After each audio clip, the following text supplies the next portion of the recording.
enjoying Splatoon. I'm I'm excited for the Splatfest. I haven't seen anything, but I'm curious like what the longevity of this game will be.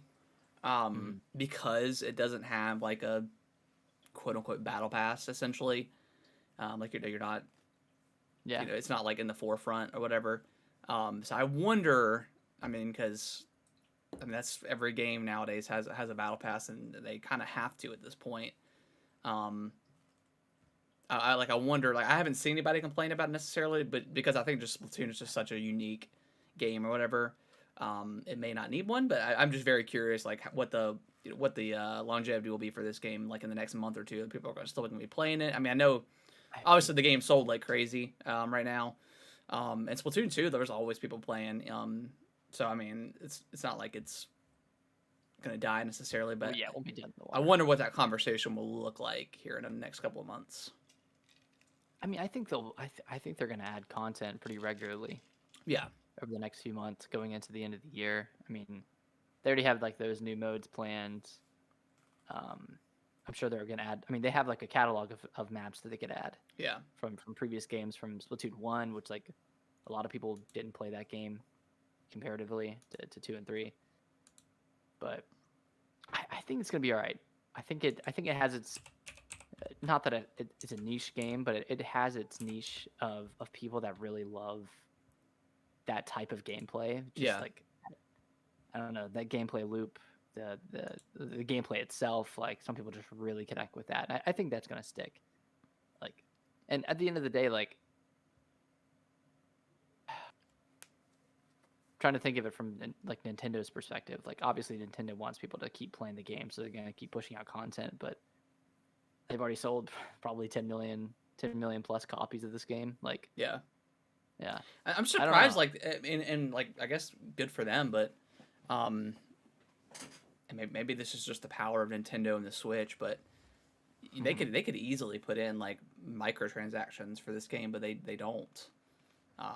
They never have for Splatoon, so I don't Yeah. know, and Nintendo doesn't really do that for their for their Mm, games. Which again, it's kind of like the power, like Nintendo just they're just such a juggernaut. Like they don't have to do that stuff because their games just sell so well. yeah, and this.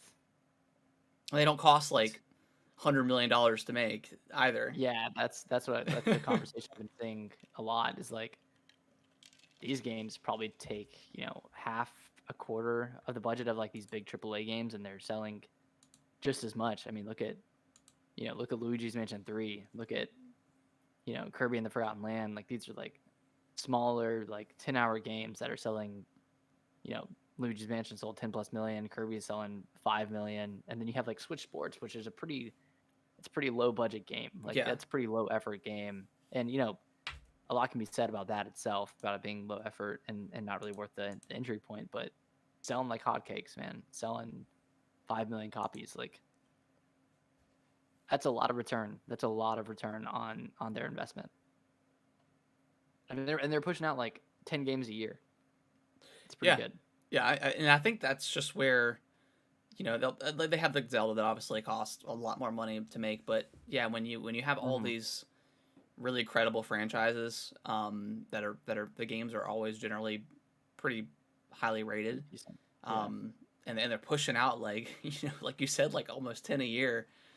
You just have to go back and look at like obviously Microsoft's doing their own thing with Game Pass, and that they can kind of support their games, but like just I mean we talked about it last week a little bit, but with Sony and how they do their games, like the first party games, like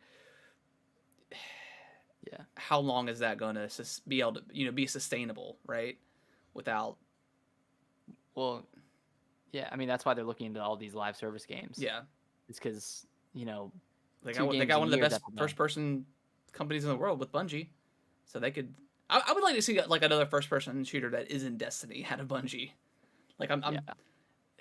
they have You're such not going to go into Destiny at this point, no, yeah. right? If you're not, I just don't see like I don't. I wonder what like the newcomer is to Destiny at this point. Like how many people are actually brand new to the game. Yeah. I But can't imagine there's a lot, but maybe that'll change. Maybe they'll kind of like reinvent Destiny a little bit. But I mean, people love Destiny too.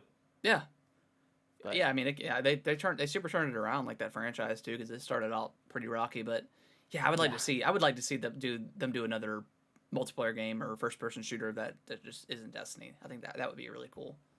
yeah, agreed.